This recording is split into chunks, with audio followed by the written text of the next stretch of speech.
So wait, why is a 47-year-old grown-ass trans woman doing a review for a kids show? I don't know. Just stay tuned to find out.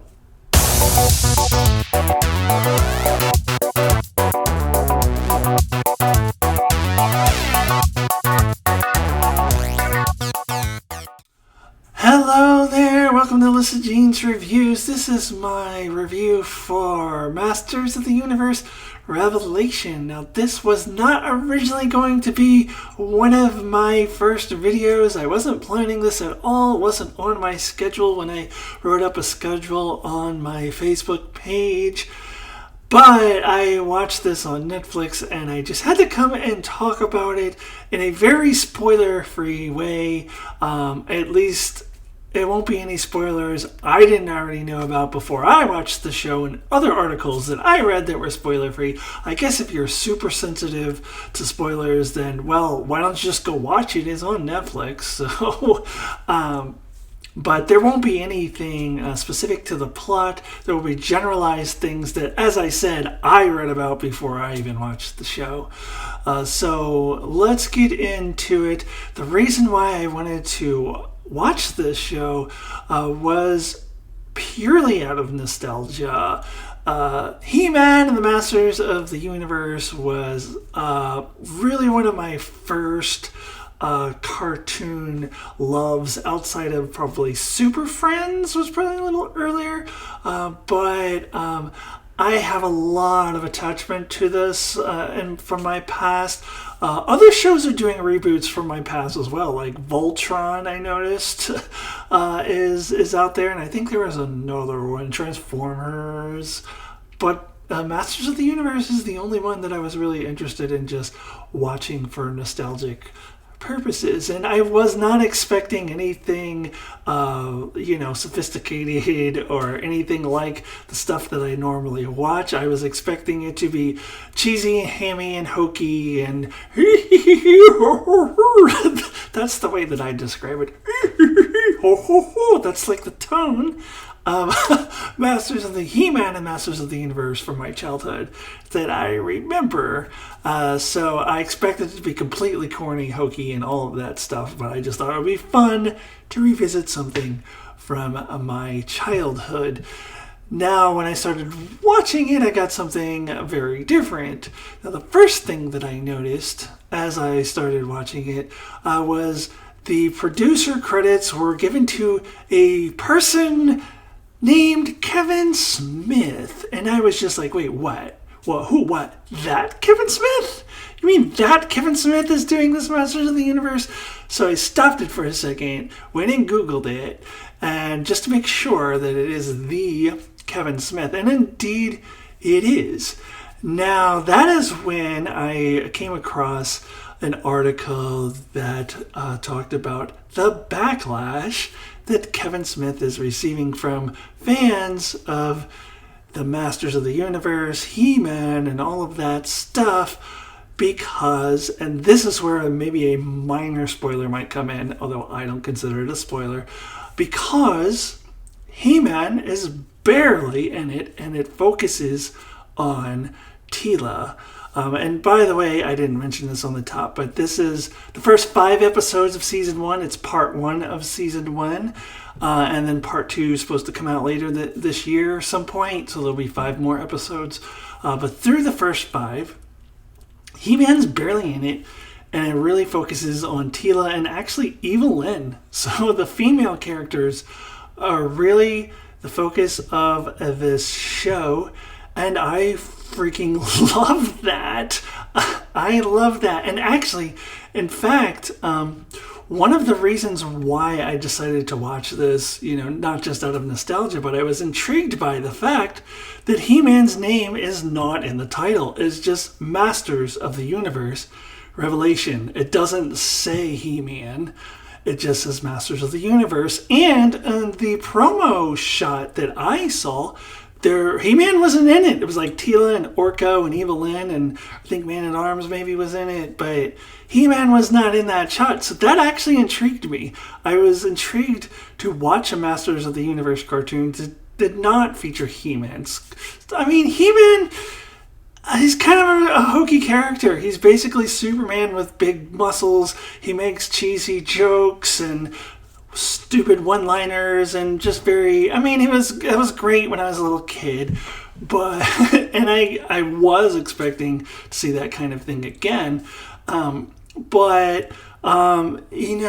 He-Man is not really what makes the show. Also, by the way, that is the dumbest name for a superhero of all time. He-Man, at least when they did the female version, they called her She-Ra instead of She-Woman.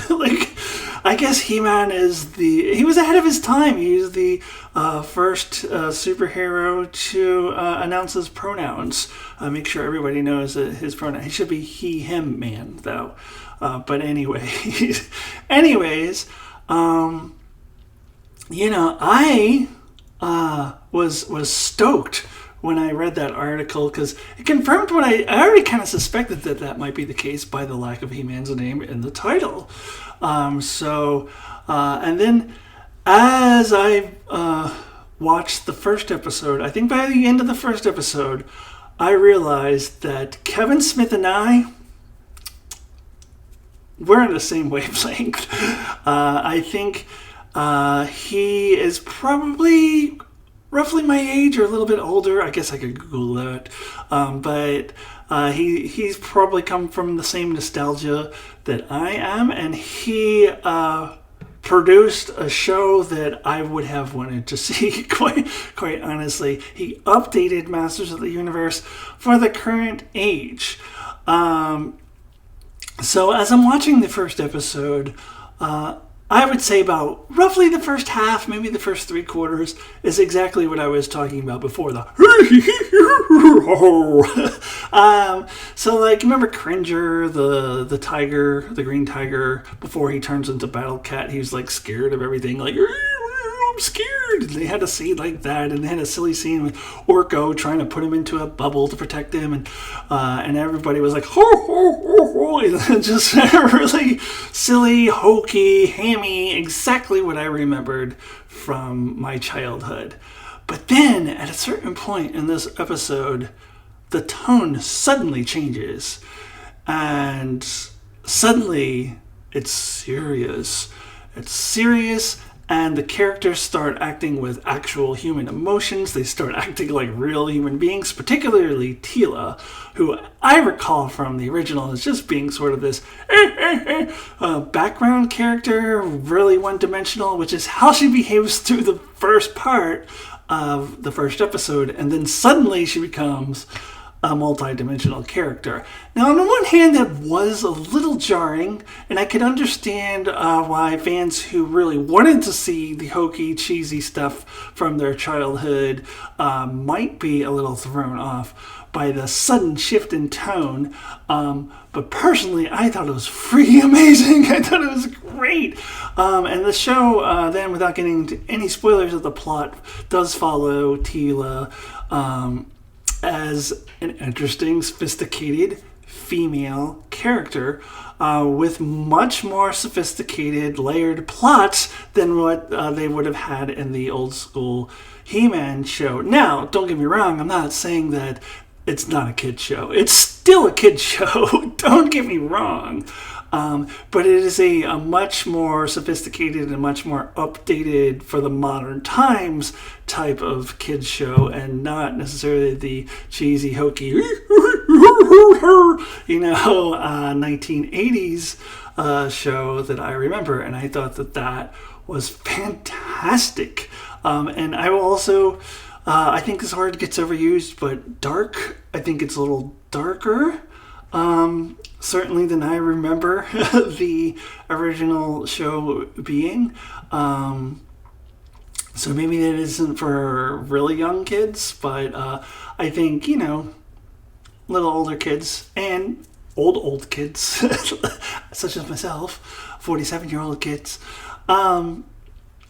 could appreciate it. And I think if you are a fan of the original, such as I was, if you aren't opposed to, dun dun dun, a female lead. Oh my god. And a lack of the hero who announces his pronouns in his name, then I think that you will enjoy it as much as I did. So I'm actually kind of looking forward to part two. I almost don't want to admit it. But